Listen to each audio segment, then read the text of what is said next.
Bonjour mes amis, aujourd'hui nous allons continuer avec notre cours de droit administratif. Notez que après avoir étudié l'administration dans ses diverses acceptions, après avoir déterminé sa nature et décrypté son objet qui est double, comme nous l'avons vu hier, aujourd'hui, nous allons enchaîner avec le chapitre 2e qui est consacré aux personnes publiques. Il est à noter que l'activité administrative des agents et des organismes publics s'exerce en principe pour les comptes d'une personne publique ou personne administrative. Ce qui veut dire que, selon les rapports des droits administratifs, les agents publics n'agissent pas pour leur propre compte, mais plutôt au nom et pour les comptes des personnes morales des droits publics, qui sont des collectivités territoriales, des établissements publics, dont ils sont en quelque sorte des prête-noms. C'est ce qui va nous préoccuper aujourd'hui. Commençons d'abord par épulcher la notion des personnes publiques. Les personnes publiques sont des personnes morales. Et qu'est-ce qu'une personne morale? Des personnes morales sont des groupements considérés comme des personnes juridiques, comme des sujets de droit, en quelque sorte comme des centres juridiquement protégés, centres d'intérêt juridiquement protégés. Voilà. Cela évoque en théorie plusieurs points de vue. Il y en a dans la doctrine qui pensent que la personne morale comporte un caractère fictif et que ce qui est à la base de son aménagement, c'est la fiction juridique. Bien sûr que nous reconnaissons qu'au départ, on n'a jamais vu une personne morale. Exemple, l'État. Personne d'entre nous ne l'a jamais vu. Mais on voit l'État à travers ses agents, à travers les autorités qui agissent en son nom, à travers les infrastructures dans lesquelles sont installés des bureaux où les agents publics exercent effectivement la mission d'intérêt général. Mais physiquement, on n'a jamais dîné, déjeuné avec l'État. Là, c'est une personne morale, une personne fictive.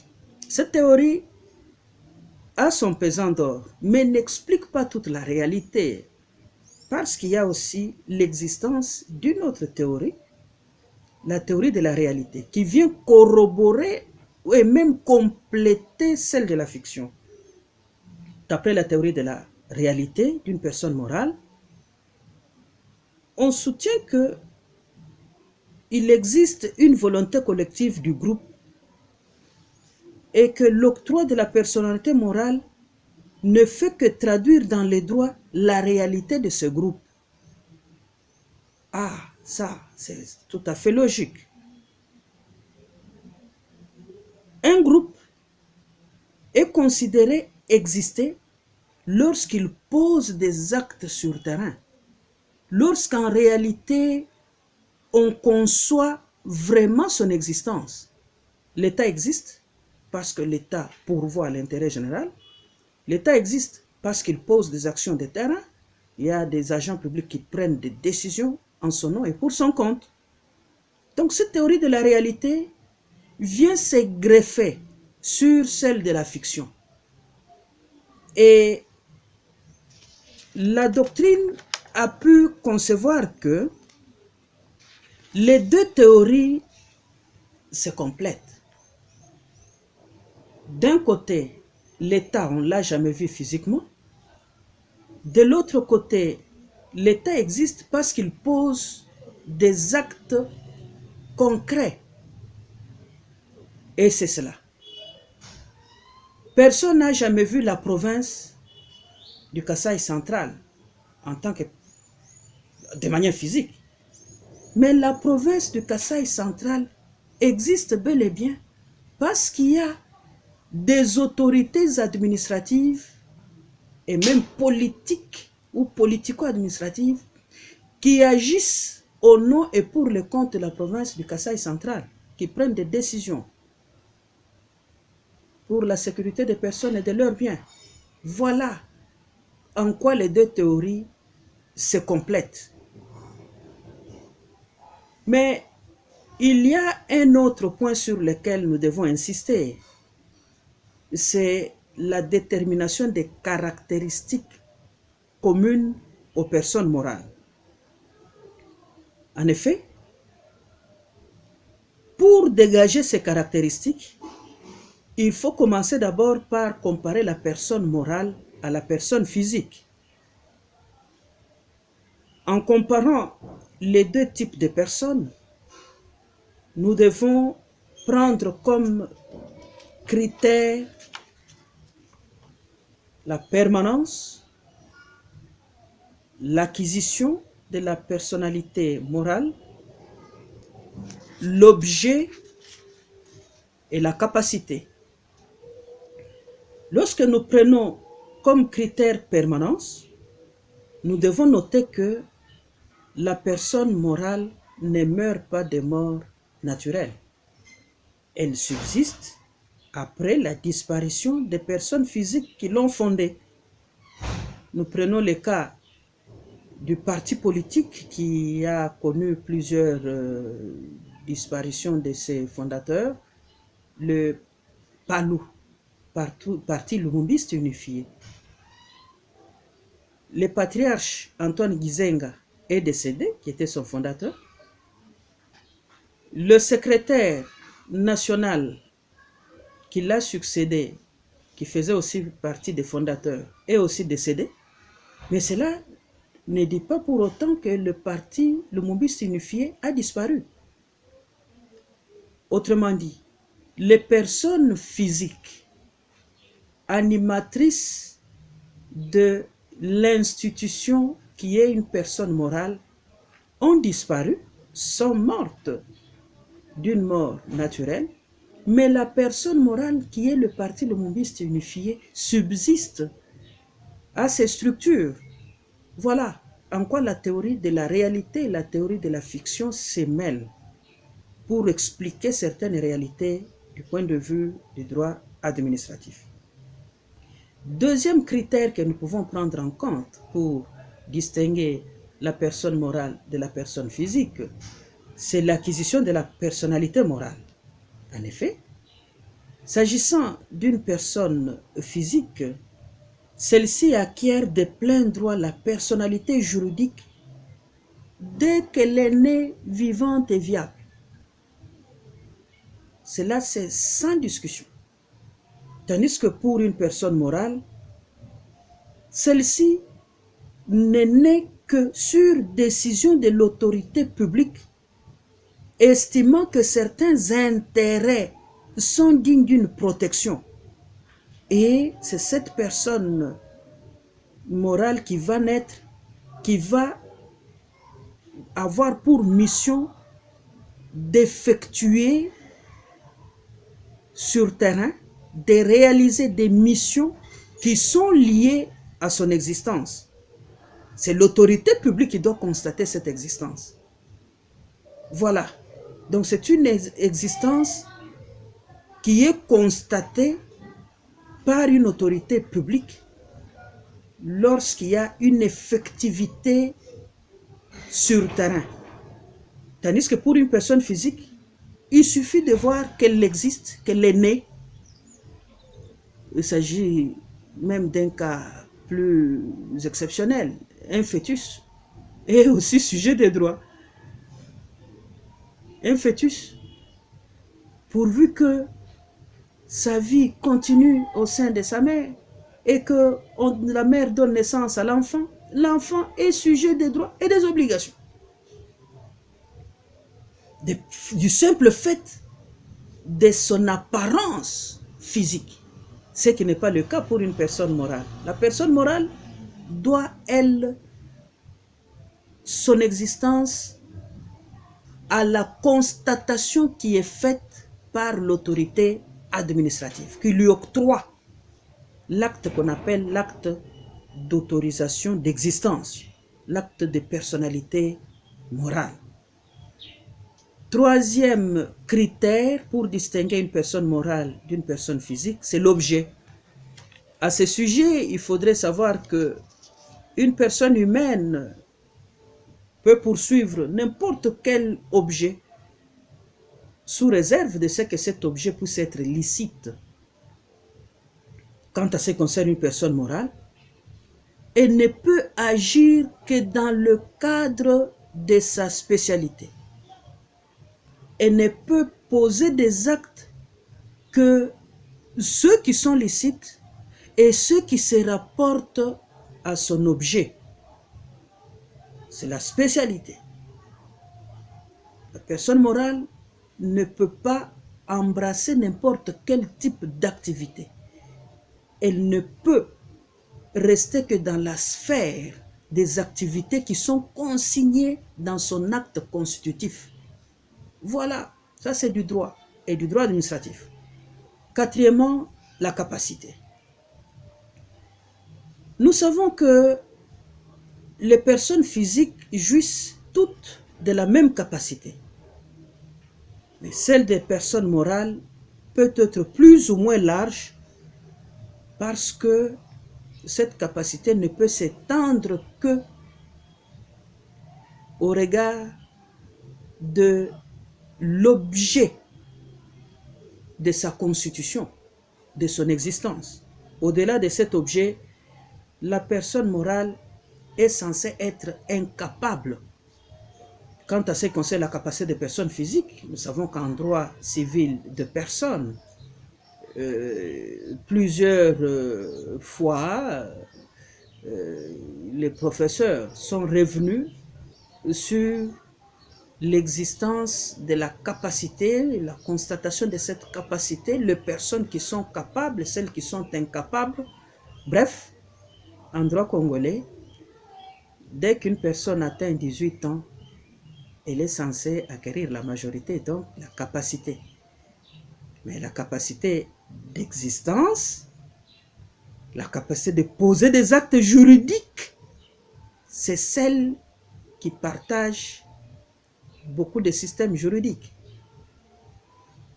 Pour les uns, s'agissant par exemple de la capacité juridique de la femme mariée, les uns disent que la femme n'a pas une pleine capacité d'exercice, alors que cela n'est pas le point de vue du législateur.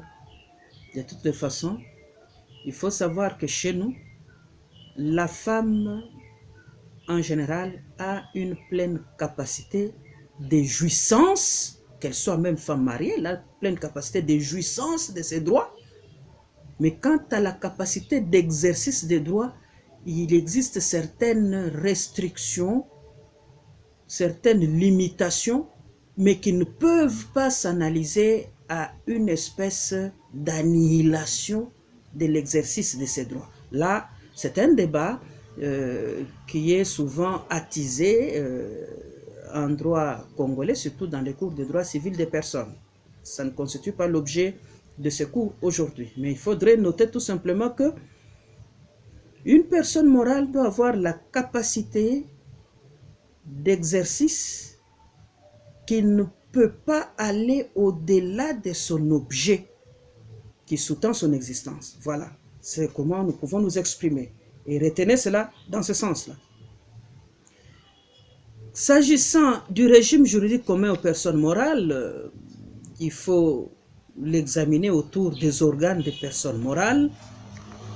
au niveau de la séparation des patrimoines et ainsi qu'au niveau du principe de la spécialité. Pour ce qui concerne les organes de personnes morales, sachez qu'une personne morale n'agit que par les truchements des personnes physiques qui la représentent. Là, c'est sans commentaire. Pour ce qui concerne la séparation des patrimoines, la personne morale dispose d'un patrimoine distinct de celui de la personne physique qui la représente. Ah, sur ce point, il faudrait que nous puissions placer un tout petit mot, à savoir que lorsqu'il y a une personne physique qui est élue pour représenter les intérêts d'une personne morale, celle-ci doit faire la part des choses. Elle doit comprendre que le bien appartenant à la personne morale ne sont pas ses propres biens. Et lorsqu'il faudrait, par exemple, procéder à des dépenses, les dépenses ne doivent pas être faites pour son compte, mais sur le dos de la personne morale. Là, ce serait un détournement des deniers publics qui constitue une infraction en vogue actuellement dans notre pays. Tout provient de ce que une personne physique, animatrice d'une institution qui est une personne morale, doit faire la part des choses, séparer le patrimoine, distinguer le patrimoine de la personne morale de celui de la personne physique. Et en ce moment-là, nous pensons que s'il y a cette conscience, on évitera de plus de tomber sous le coup de l'infraction de détournement des deniers publics. Troisièmement, c'est le principe de la spécialité. Là-dessus, nous devons placer un tout petit mot en disant que, à l'exception de celle de l'État, l'activité des personnes morales publiques et même privées est limitée par ce principe de la spécialité. Les collectivités territoriales, à savoir des villes, communes, provinces, disposent d'une compétence générale pour poser des actes qui s'étendent sur leur ressort territorial. Mais s'agissant de ce principe, le constituant a déterminé de manière spécifique les compétences qui peuvent être exercées exclusivement par des provinces, des compétences qui peuvent être exercées exclusivement par le pouvoir central, ainsi que les compétences qui peuvent être exercées de manière conjointe. Ah, voilà. Là, c'est la quintessence des articles 201 à 204 de la Constitution. Mes amis, nous devons donner les diverses catégories de personnes morales. À ce sujet, il faudrait savoir qu'il existe des personnes morales de droit privé à but lucratif, c'est le cas des sociétés commerciales que nous connaissons, et des personnes morales de droit privé à but non lucratif. Et sur ce point, on distingue les associations. Je sais que nombreux parmi vous sont dans des associations des anciens du collège Saint-Louis, etc., etc. Deuxièmement, nous avons des fondations. Et sur ce point, il faudrait savoir que une fondation forme une catégorie à part entière de personnes morales de droit privé à but non lucratif. Et une fondation existe lorsqu'un particulier affecte un patrimoine à une tâche désintéressée et organise la gestion de ce patrimoine en vue d'une mission d'intérêt général. Alors, en ce moment-là, on peut conclure qu'il y a une fondation qui est née. L'autorité administrative lui donne la personnalité juridique. Ainsi, nous avons par exemple la fondation Bakolewa Ilunga, Seigneur Bakolewa Ilunga, la fondation Monseigneur Laurent Désiré Kabila, bref, chacun peut donner des exemples de fondations qu'il a déjà rencontrées. Et troisièmement, nous avons des syndicats professionnels, syndicats de magistrats, syndicats des agents et cadres de l'administration publique. Bref, une association, une fondation ou un syndicat constituent des exemples de personnes morales des droits privés à but non lucratif, qui ne poursuivent pas les bénéfices. Quant à ce qui concerne les personnes morales des droits publics, il faut savoir qu'il existe dans cette catégorie des collectivités territoriales, l'exemple de l'État, qui personnifie la communauté nationale. Nous avons des provinces, nous avons des villes, des communes, des secteurs et des chefferies. Ce sont des personnes morales territoriales ou des personnes administratives territoriales qui ont la capacité juridique de poser des actes valables. Ces entités territoriales décentralisées sont des personnes administratives, sujets des droits et des obligations. C'est pour cela, vous pouvez voir Monsieur X qui va en justice contre l'État congolais, Monsieur Y qui va en procès contre la province du Kasaï central. Vous ne devez pas vous étonner qu'une personne physique puisse aller accuser une entité territoriale décentralisée. Justement, c'est parce que cette entité territoriale décentralisée est une personne juridique, sujet des droits et des obligations, peut-être attraite en justice, et cette entité territoriale décentralisée peut aussi se défendre en justice. Il existe aussi des personnes nommées. C'est le cas des ordres professionnels. Ces personnes nommées sont des personnes privées, mais qui exercent une activité de service public professionnel. Nous prenons le cas des ordres professionnels des avocats, ordre des médecins, l'ordre des pharmaciens, ordre des architectes, ordre des experts comptables, ordre des infirmiers. Bref, tous ces ordres professionnels sont des personnes juridiques et nommées, personnes privées, mais qui exercent une mission de service public consistant dans la gestion d'une profession. Nous avons également les cas des établissements publics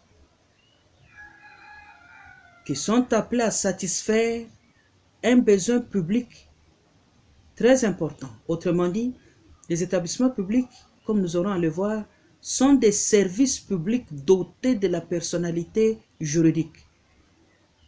Ces établissements publics sont des personnes administratives, sont des sujets de droits et des obligations. S'agissant de critères de distinction entre personnes morales de droit privé, personnes morales de droit public, tout peut être cerné autour de la volonté du législateur. Le législateur détermine en qualifiant souverainement que tel groupement est créé et est autorisé pour pouvoir exercer sa mission d'intérêt général. Et là, on dit tout simplement qu'il est créé une personne publique, une personne morale de droit public. Tandis que pour ce qui concerne une personne morale de droit privé, là c'est par l'autonomie de la volonté que les particuliers se réunissent, se concertent, négocient, trouvent un compromis, rédigent leur statut et vont auprès d'une autorité administrative qui doit authentifier ces statuts et leur octroyer la personnalité juridique. Quant à l'adhésion au sein d'une personne morale de droit public, l'adhésion est automatique. Il suffit qu'on dise que telle partie du territoire national constitue la province du Kasaï, personne ne peut respecter. C'est la volonté de l'autorité publique. Tandis que pour appartenir dans une association des habitants de Kamboté, là, il faudrait que chacun puisse donner son consentement. Voilà, l'adhésion est libre, est donnée sous forme d'un consentement. Tandis que pour adhérer à une personne morale de droit public, c'est la volonté du législateur. C'est en quelque sorte une imposition. Il faudrait également noter l'intérêt de l'existence d'une personne administrative. Et là, c'est très important. À ce sujet, il faudrait savoir que l'existence d'une personne administrative permet à la collectivité d'exprimer sa volonté. Oui, mes amis, ce cours continue. Nous avons, dans ce chapitre 2e consacré aux personnes publiques, il a été question de voir dans une section première la notion de personne morale. Dans une section 2e, nous avons démontré les diverses personnes morales. Dans la section 3e, nous voulons étudier l'intérêt de l'existence d'une personne administrative, tandis que dans la dernière section, nous parlerons des personnes administratives et autorités administratives. De quoi s'agit-il dans la section 3e? C'est de l'intérêt de l'existence d'une personne administrative. À ce sujet, il importe de souligner que l'existence d'une personne administrative permet à la collectivité d'exprimer sa volonté dans des actes juridiques inspirés par l'intérêt collectif et qu'on appellera des actes administratifs. Ça, c'est l'intérêt majeur de l'existence d'une personne administrative. Le deuxième intérêt de cette existence est que l'existence d'une personne administrative assure la continuité juridique, assure l'existence juridique de l'entité, une existence indépendante des